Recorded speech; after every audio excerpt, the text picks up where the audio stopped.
నమస్కారం, welcome to 108 news Telugu. నా పేరు గౌరీ. ముందుగా బులెటిన్లో హెడ్లైన్స్. అమల్లోకి వచ్చిన ఫేస్ రికగ్నిషన్ అటెండెన్స్. వైఎస్ఆర్సీపీకి మరో షాక్. వైకాపాకు భీమవరం మాజీ ఎమ్మెల్యే గ్రంథి శ్రీనివాస్ గుడ్ బై. రైతులకు ఆర్బీఐ నుంచి గుడ్ న్యూస్. ఏ హామీ లేకుండా 2 లక్షల లోన్.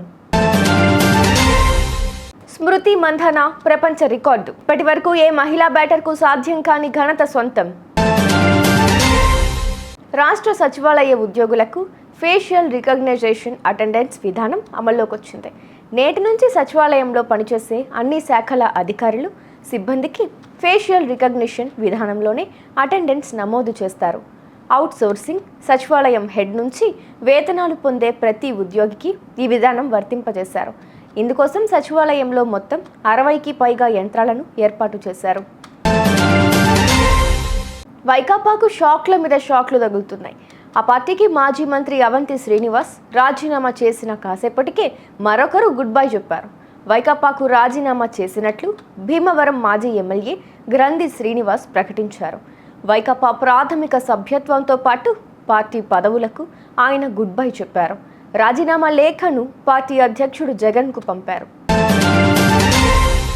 దేశంలోని చిన్న, సన్నకారు రైతులకు రిజర్వ్ బ్యాంక్ ఆఫ్ ఇండియా శుభవార్త అందించింది. అన్నదాతలకు తనఖా రహిత వ్యవసాయ రుణాల పరిమితిని పెంచుతున్నట్లు ప్రకటించింది. ఈ మేరకు గత 2 రోజులుగా జరిగిన ద్వైమాసిక ద్రవ్య పరపతి విధాన సమీక్షా సమావేశంలోని నిర్ణయాలను ఆర్బీఐ గవర్నర్ శక్తికాంత దాస్ ఈ సందర్భంగా రైతులకు హామీ రహిత రుణ పరిమితిని పెంచాలని నిర్ణయించినట్లు తెలిపారు. ప్రస్తుతం రైతులకు ఎలాంటి తనఖా పెట్టకుండా బ్యాంకుల నుంచి 1.6 లక్షల వరకు రుణం తీసుకునే వెసులుబాటు ఉంది.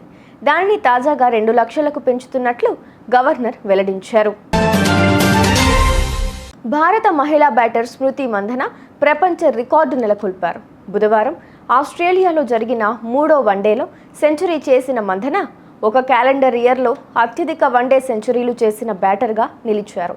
ప్రస్తుత సెంచరీ తనకు ఈ ఇయర్లో 4వది కావడం విశేషం.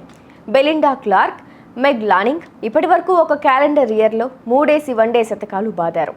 చూసారుగా, ఇవి ఇవాల్టి బులెటిన్ అప్డేట్స్. మరో బులెటిన్తో మళ్ళీ మీ ముందుకు వస్తాను. అంతవరకు కీప్ వాచింగ్ 108 న్యూస్ తెలుగు.